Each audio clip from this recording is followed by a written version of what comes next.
What happens when you taunt a man who takes everything personally? Not just any man. Michael Jordan, Game 7, 1992. Bulls versus Knicks. The series? Brutal. 6 games of chaos, elbows, blood, mind games, and in the opening moments of the final showdown, one small moment lit the fuse. Xavier McDaniel leaned in and said something. We may never know the exact words, but we know what happened next. Because with Jordan, it's never just words. It's fuel, it's fire, and what followed wasn't basketball. It was a performance, a reckoning, a response crafted not with anger, but precision. This wasn't about stats or highlight reels. This was personal theater on the biggest stage. McDaniel made it a fight. Jordan made it a masterpiece. And the world watched it unfold, one cold, perfect possession at a time. Before the opening whistle even echoed across Chicago Stadium, the air was already thick, not with noise, but with tension. You could feel it. Game 7, the end of a series that felt more like a war than a basketball contest. 6 games of bruises, blood, and bitter stares. This wasn't just about strategy anymore. This was about survival. And at the center of that chaos stood Xavier McDaniel, the Knicks muscle, the psychological hitman. They didn't call him the X-Man because it sounded cool. They called him that because he was a mystery you couldn't solve and a threat you didn't want to deal with. McDaniel had been a menace all series long. He didn't just guard, he harassed. He elbowed you off your spot. He whispered poison in your ear. His defense wasn't just physical, it was mental warfare. And on this night, in the most important game of the year, he chose his next victim, Michael Jordan. But here's the thing. Jordan wasn't just any superstar. He was a volcano in sneakers. And McDaniel, he poked it. Right after tip-off, the two locked eyes. You could almost hear the dialogue between the glares. And then came the first real spark. Trash talk, shoves, hard contact. Within minutes, the refs issued double technicals, and that should have been a warning. But McDaniel didn't back down. Instead, he went further. He mocked. He taunted. He questioned Jordan's toughness. You ain't built for this, Mike. That wasn't just a statement. That was an invitation to war. But what McDaniel didn't know was that he hadn't just lit a fire. He had triggered an eruption. Because Jordan didn't need motivation. He was motivated. And if you dared him to respond, he wouldn't talk back. He'd show you. And the whole world would be watching. Most players would have cracked. Imagine it. Game 7, the weight of a city on your back and a street-fighting opponent breathing down your neck. The Knicks came out swinging, hitting their first 3 shots and throwing punches with their eyes, their bodies, their words. Xavier McDaniel had done his part. Rattled the cage, poked the lion.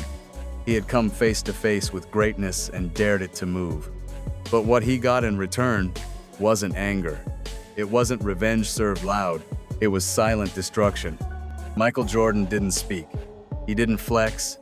He didn't scream into the crowd. He just started to score. 3 possessions in, a quick fade away from the elbow, swish. The next time down, a smooth pivot, step-back jumper, bucket. McDaniel was glued to him, hands flying, body pressing, and yet none of it mattered. Jordan made it look like McDaniel was defending shadows. And every shot wasn't just a point on the scoreboard. It was a response. Don't you ever talk to me like that again. Don't you ever question my heart. Don't you ever mistake composure for weakness. It was a masterclass in psychological dominance. The more Jordan scored, the less McDaniel seemed to exist. His presence faded, his trash talk stopped, his feet got heavier. You could see it. He wasn't just getting outplayed. By the end of the first quarter, Jordan had already dropped 16. McDaniel? Foul trouble. Glares. Breathing like a man who knew he'd messed with the wrong one. This was MJ's art form. He didn't need to fight back with fists or flags. He fought back with finesse, with footwork, with fire in his chest, and ice in his veins. And what's scarier? He was just getting started. There's a difference between scoring and owning someone. And in Game 7 of the 1992 Eastern Conference Semifinals, Michael Jordan didn't just take the lead. He took Xavier McDaniel's soul. This was step 2, the part the announcers referred to cryptically on the broadcast. That's step 2 in the message, sending process. But what did they really mean? What was step 2? It was psychological warfare, executed with absolute silence. Jordan didn't need to flex or scream. He just spun baseline, leaving McDaniel grabbing air, then laid it in off the glass like it was practice. A few possessions later, turnaround jumper, all net. And then came the real dagger. Pump, fake, drive, absorb contact. And 1. The crowd roared. McDaniel stared in disbelief. And Jordan? He just walked calmly to the free throw line, eyes locked forward, unfazed. It wasn't about stats anymore. It was about control. Jordan wasn't just scoring, he was dissecting the Knicks, one possession at a time. Every move was deliberate. Every shot had meaning. It was like watching a chess grandmaster dismantle an amateur. Except it was happening at 94 feet, in front of 20,000 fans and millions more at home. McDaniel had entered the series thinking he could bully his way to victory. That if he played tough enough, loud enough, long enough, he could rattle MJ. But now he wasn't talking at all. Because by this point, Jordan had moved into McDaniel's mind and changed the locks. Even Knicks coach Pat Riley could see it. He didn't say a word, but his face said everything. This wasn't just about losing a matchup. This was about losing control of the game, the series, the moment. McDaniel had lit a fire, but Jordan had turned it into a wildfire. And no one could stop what was coming next. The scariest part? Jordan hadn't even hit top speed yet. If there was ever a moment in NBA history where a man's pride was snatched midair, this was it. A play so explosive, so ruthless, that it sent a message far beyond the hardwood. It started like any other possession, Jordan weaving through the Knicks defense, gliding through a double team like it didn't exist, and laying it in with that familiar finesse. What a pretty play so far. Ooh, so that means Chicago gonna win today? You want to go home now?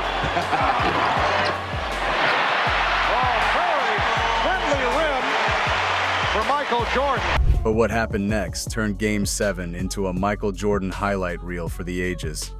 On the very next play, as New York attempted to inbound, Jordan turned into a defensive back, reading the play like a cornerback baiting a quarterback.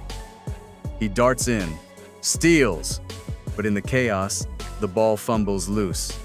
John Starks recovers and immediately pushes it ahead. And there he is, Xavier McDaniel. Finally, a breakaway, a clean look. For a brief second, it looked like he'd get the last word, that he'd punctuate all the trash talk, the elbows, the psychological warfare with a two-handed statement dunk. 2 points, the Bulls now lead by 5. And you can see the special attention that Jordan draws. 3 Knicks waiting for him in the lane, but when he gets the one that we saw in Game 6. But then, lightning struck. Because from out of frame, like a ghost with vengeance, Jordan came flying, full speed, zero hesitation. It wasn't just a hustle, it was a hunt. McDaniel went up strong, but Jordan went up stronger. Bam! A clean block at the rim. The crowd absolutely exploded. It wasn't just a rejection, it was an erasure. A full-speed symbol that said, loud and clear, "This isn't your game. This is my world." That single play was everything. Offense, defense, IQ, willpower, and humiliation. It was Jordan in his purest form. Relentless, exacting, punishing. In a span of 10 seconds, he had scored, stolen, recovered, chased, and annihilated. He didn't just beat McDaniel. He demolished his narrative.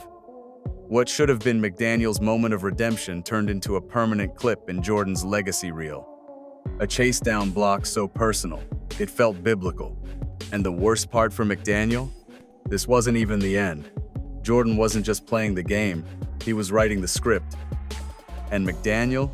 He was just a supporting character in a masterpiece of vengeance. Just when it felt like Jordan had already delivered the knockout blow, he gave us one more move, one more message. It came right after the block, right after the eruption. But this wasn't about force. It was finesse. Jordan didn't just outplay the Knicks. He outthought them. Baseline catch, tight space, defender closing. Most players would reset. Not Jordan. He looked middle, pump fake. McDaniel was a bit hard. Then, like ballet, Jordan spun away, pivoted with grace, and slipped under the outstretched arms. Left hand, off the glass, swish. And that's the kicker. Jordan is right-handed. But you'd never know it from that finish. That touch, that moment. McDaniel was frozen, beaten, bewildered. How do you defend someone who spins through a double team like it's choreography? Who can improvise midair with the poise of a surgeon? It wasn't just what Jordan did, it was when he did it. Not in the first quarter, not in garbage time. This was Game 7, season on the line, against the most punishing defense in the league, and it looked effortless. Every detail had purpose. The fake, a story, the spin, a rewrite, and the glass kiss finish, a signature. And who was on the receiving end?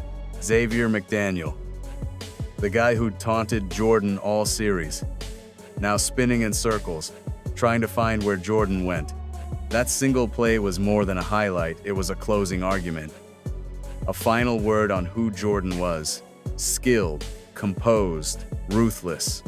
And when the ball dropped through the net, it wasn't just 2 points. It was the sound of a gavel. Swish. Case closed.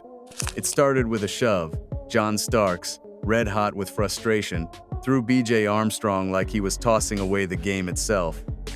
And suddenly, it wasn't basketball anymore. It was chaos. The Knicks weren't playing, they were unraveling. Tempers exploded. Referees were mobbed. Game plans evaporated. New York wasn't just behind on the scoreboard. They were emotionally cooked. This was the moment the dam broke. All series long, the Knicks had played the bully. They threw elbows, they barked, they tried to shake the Bulls. But now, they had no answers. Their energy turned erratic. Their unity shattered. And standing at the calm center of the storm was Michael Jordan. No yelling, no gestures, no panic, just watching. He had already hung 42 points. The Bulls led by 15, and Xavier McDaniel, the same guy who bumped and taunted him all series, sat on the bench, quiet, broken. That's the thing about poking Jordan. You don't rattle him, you awaken him. New York thought physicality would win the series. Instead, it fed a monster. While the Knicks combusted, Jordan ascended, cold, calm, and surgical. No trash talk, no theatrics, just ruthless execution. A ghost in red and black, walking through the fire he didn't start but definitely finished. 1 quarter ago, it was a war. Now, it was a masterpiece. You could feel the shift. The crowd silenced. Commentators stumbled. Cameras cut from chaos to control. The Knicks had lost more than a game, they'd lost control. And Jordan? He just kept scoring, while watching his enemies burn. It ended in bloodless execution. Bulls 110, Knicks 81. A 29-point massacre in the deciding Game 7. Not just a win, this was a public dissection. A calculated, merciless dismantling of a team that had dared to poke the bear for 6 straight games. The Knicks came in swinging, with elbows, hard fouls, and trash talk. Xavier McDaniel, chief among them, made it his personal mission to break Michael Jordan's focus, starting from the opening tip. He bumped him. He barked. He mocked. But in doing so, he didn't start a war. He triggered an ending. Because Jordan wasn't rattled, he was activated. He didn't respond with shoves or screams.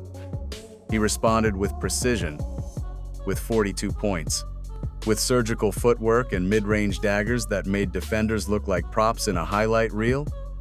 And when McDaniel tried to stare him down, Jordan didn't flinch. He simply stared back, like a man writing your eulogy while you're still talking. By the fourth quarter, it wasn't a game. It was a message. The Knicks weren't just outplayed, they were exposed. They came in thinking this was a fist fight, but Jordan had brought a scalpel. McDaniel's plan to intimidate backfired horribly. The man who tried to break the GOAT ended up benched, humiliated, and forgotten. The moment he opened his mouth in Game 7, he unknowingly signed the death certificate for himself and for his team. And Jordan? He didn't just play judge. He was judge, jury, and executioner. Even the announcers couldn't believe it. Will McDaniel and Jordan be friends after this? One asked. The silence that followed said it all. Because this wasn't just basketball, it was a lesson, a statement. You don't poke Michael Jordan. You don't test greatness.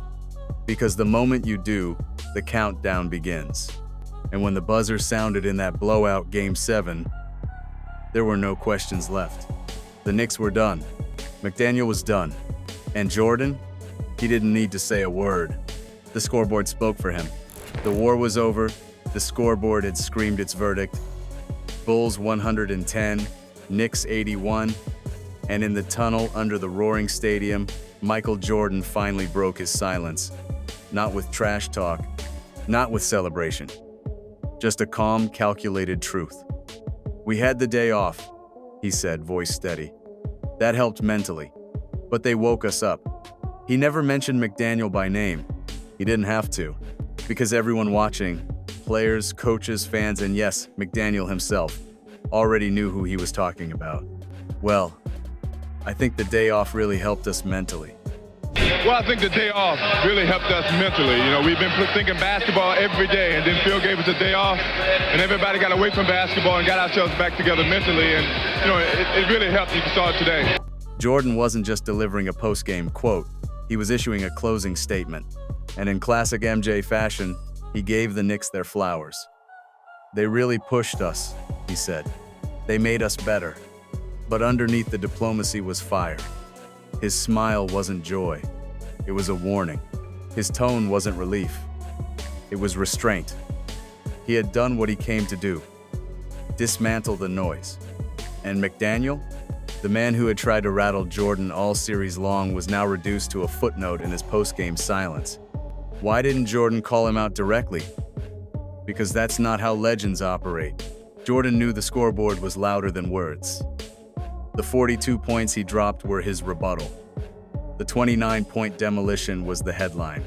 The clips of McDaniel getting cooked in isolation, fading from relevance, were the only receipts needed. And in Jordan's world, silence isn't forgiveness, it's final. That's what made this moment so chilling. There was no gloating, no revenge speech, just a man who had been tested, disrespected, and awakened, and had answered with the kind of ruthless brilliance only few in history could summon. And now, he was done talking. The real interview had already taken place, on the court. And when Jordan walked off, he left McDaniel and the Knicks with something far heavier than words. Nothing. The NBA today? It's a well-oiled machine, streamlined, marketable, protected. Technical fouls come easy. Scuffles get reviewed in slow-mo, but rewind to 1992 and you'll witness a different universe. Game 7 between the Bulls and Knicks wasn't just playoff basketball, it was a gladiator battle, a war of bodies, egos, and wills. And right in the middle of it stood Xavier McDaniel, the self-proclaimed enforcer daring to challenge the greatest competitor the league had ever seen. He tried to intimidate.